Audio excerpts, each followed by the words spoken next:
Hello friends, full education support channel में आप सभी का स्वागत है। यहाँ पे मैं आप लोगों को क्वेश्चन डिस्कस कराने वाली हूँ। एमकॉम पार्ट 2 सेमेस्टर 4 स्टूडेंट्स के लिए ये वीडियो है। हमारा चैप्टर जो है, हम लोग अभी तक चैप्टर जो कर रहे हैं वो है valuation of business for amalgamation and merger. यह चैप्टर कॉर्पोरेट फाइनेंशियल अकाउंटिंग का है, ठीक है। और हम लोग अभी डिस्कस करने वाले हैं और क्वेश्चन नंबर 11। और यहाँ पे ये जो क्वेश्चन है इसको मैं डिक्टेट करती हूँ एंड देन हम क्वेश्चन को सॉल्व करेंगे। तो वीडियो को एंड तक जरूर देखना, बिकॉज कि प्रीवियस ईयर का क्वेश्चन पेपर है जो कि 2012 या 13 ऐसे ही आया हुआ है।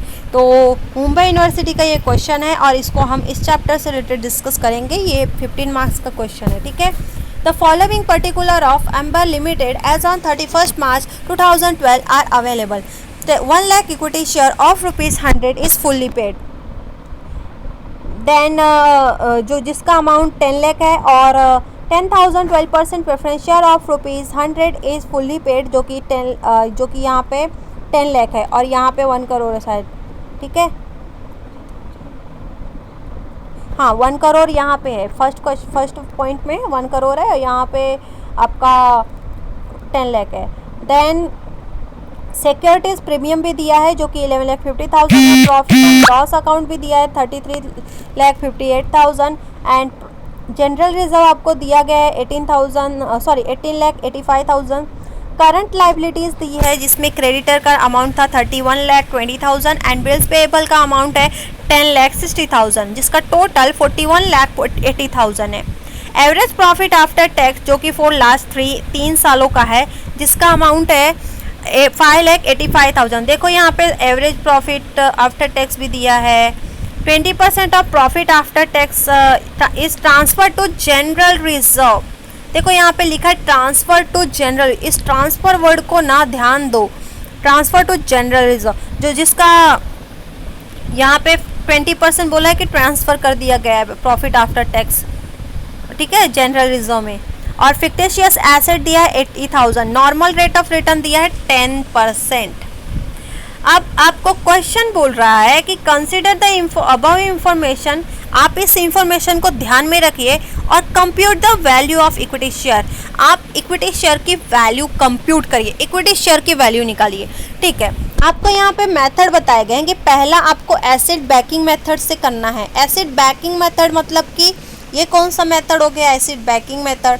तो ये इक्विटी मेथड ही है जिसे आप यहाँ पे देख सकते हैं। मैं आपको अभी जस्ट नोट्स दिखा देती हूँ ताकि आपको एसेट बैकिंग मेथड पता चल जाए कि एसेट बैकिंग मेथड है क्या।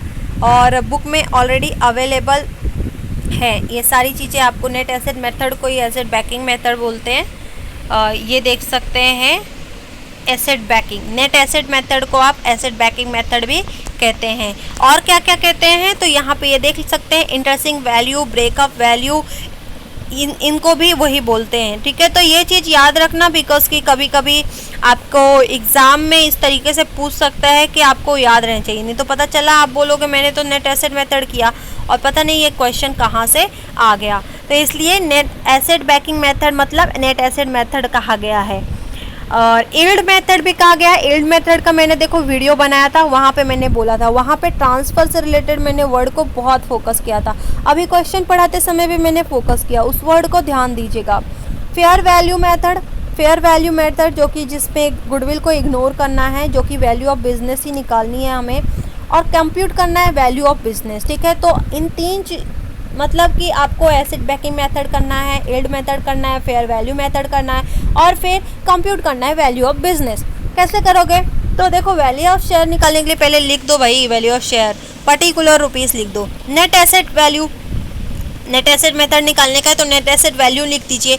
तो कैपिटल एम्प्लॉयड, कैपिटल एम्प्लॉयड मतलब equity capital 12% of equity share, जिसका अमाउंट यहाँ पे दिया गया था जो कि 1 करोड़ है और 10,000 12% इक्विटी शेयर का यहाँ पे अमाउंट 1 करोड़ है, ठीक है। तो यहाँ पे आप देखेंगे तो यहाँ पे अमाउंट लिख दीजिए 1 करोड़। देन 12% प्रेफरेंस शेयर का अमाउंट कितना था, 10 लाख, ठीक है। और रिजर्व एंड सरप्लस में general reserve, security premium, profit and loss account, ये सारी चीज़ें आपको डालनी है। अब यहाँ पे देख सकते हैं 1 करोड़ ये इक्विटी शेयर है, प्रेफरेंस शेयर का भी 10 लाख है और सिक्योरिटी प्रीमियम जो है 11,50,000 है। प्रॉफिट एंड लॉस अकाउंट 33,58,000 है, और जनरल रिजर्व 18,85,000 है। ये सभी अमाउंट को आपको यहाँ पे लेना है, ये सभी अमाउंट को आपको यहाँ पे ऐसे ले लेना है, ठीक है। अब इन सभी अमाउंट को लेकर इनका टोटल करेंगे तो हो जाएगा 1,73,93,93,000, ठीक है।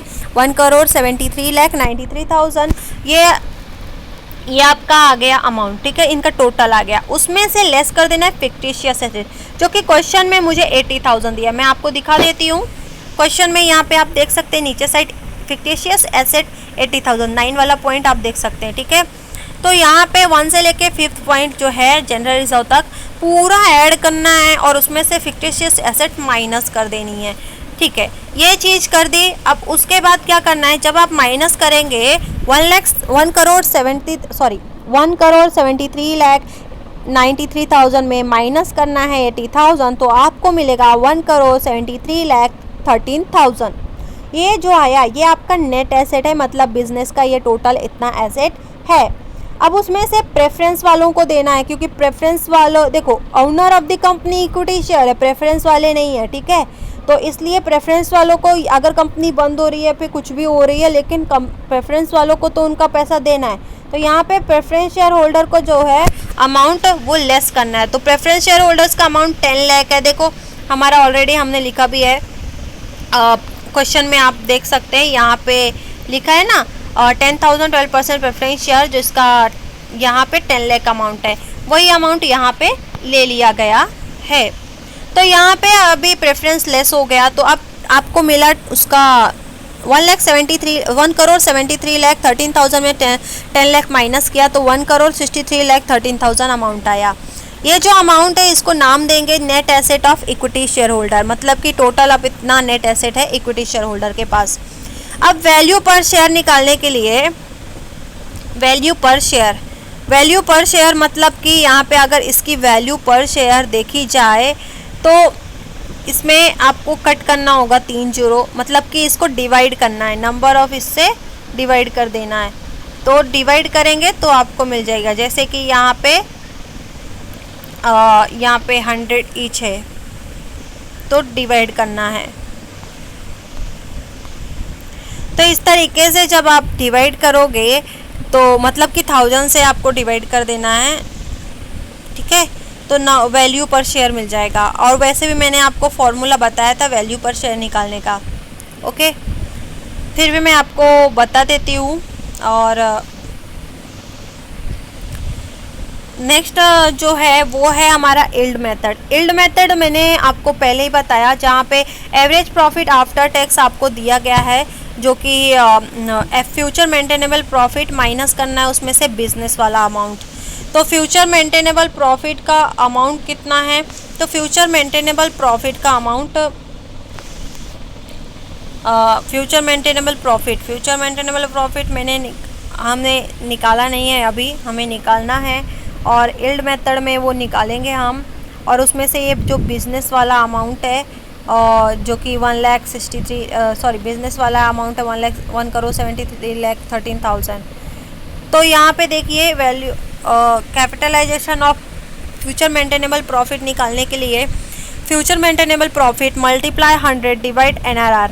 तो नॉर्मल रेट ऑफ रिटर्न मेरा 10% था, तो फ्यूचर मेंटेनेबल प्रॉफिट 5,85,000 है। तो यहाँ पे हम क्वेश्चन पढ़ेंगे वापस से। तो यहाँ पे क्वेश्चन में आपको 5,85,000 दिया हुआ है एवरेज प्रॉफिट आफ्टर टैक्स, जिसे लास्ट 3 ईयर का 5,85,000 दिख रहा होगा, आशा करती हूँ 7 पॉइंट में। तो वही अमाउंट फ्यूचर मेंटेनेबल प्रॉफिट का है, ठीक है। तो यही चीज़ ये जो अमाउंट है वो आपको लेना है 5,85,000, उसमें से लेस करना है प्रेफरेंस डिविडेंड जो कि 1,20,000 है। क्यों 1,20,000 है, बिकॉज क्वेश्चन में आपको बोला है 12%, राइट।